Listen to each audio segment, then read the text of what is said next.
Two Z তোমাদের উচিত হবে ভালোভাবে জেনে নাও। তাহলে এই গ্যাপটা যদি আমরা ইংলিশটা পড়ে নিই বা ইংলিশটা ভালো করে শিখে নিই, তাহলে আমাদের উচ্চ মাধ্যমিকে বা এইচএস লেভেলের খুব একটা প্রবলেম হবে না। Students and guardian, welcome back to this channel. I am Rajesh sir. After মাধ্যমিক এক্সামিনেশন আমি প্রত্যেকটি গার্জেনকে বলবো এবং স্টুডেন্টদেরও বলবো, তোমরা মাধ্যমিক পরীক্ষার পর কী করবে। অ্যাকচুয়ালি কি ইংলিশটা নিয়ে আমার কিছু বলার আছে।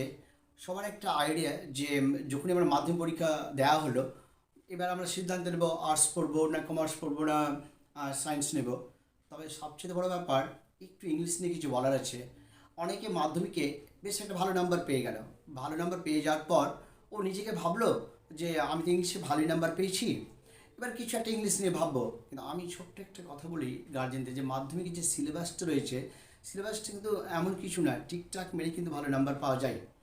আপনি মানে নাম্বারের উপর ভিত্তি করে কোনোদিনই ভাবতে পারবেন না যে আপনার ছেলে ভালো না খারাপ। বিশেষ করে মেনলি বলবো ইংলিশটা আর কি, কারণ টিকটাক ট্রু ফলস সব শর্ট টাইপ, এগুলো করেই কিন্তু নাম্বার পাওয়া যায়। এবার যখন আমরা উঁচু কলেজে উঠলাম এইচএস লেভেলে আর কি, তখন কিন্তু পোয়েম প্রোজ সমস্ত কিছু থাকে বা লিখতে হয়, নিজে থেকে ইংলিশ লিখতে শিখতে হয় বা কিছু একটা। তো যারা মাধ্যমিক লেভেলটাই একটু দুর্বল থেকে গেল, এবার যখন আমরা এইচএস লেভেলে গেলাম, এবার দেখলাম যে বিশাল একটা সমুদ্রের মতো সিলেবাস। তখন তো একটা বিশাল টাফ বা বিশাল একটা ঝামেলার মধ্যে আমাদের ইংলিশের সম্মুখীন হতে হয় আর কি।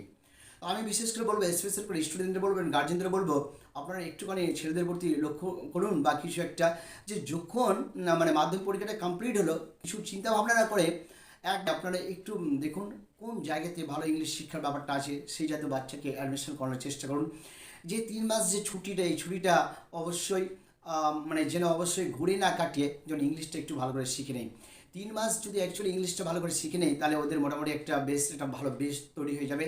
তারপর ওরা উঁচু ক্লাসে বা এইচএস লেভেলটা বেশ ভালো, ওরা একটা ভালো জায়গায় এটা পৌঁছাতে পারবে আর কি। তো আমি অবশ্যই বলবো, এক বাক্যে যে এক্সাম কমপ্লিট হলো, তারপরেই তোমরা নিজে নিজে প্রত্যেকেই বলি যে ইংলিশ পার্টিকুলারলি স্পেশালি করে করে ইংলিশ টিচারের কাছে বা যে কোনো জায়গায় ভালো করে spoken English plus English grammar to Z তোমাদের উচিত হবে ভালোভাবে জেনে নাও।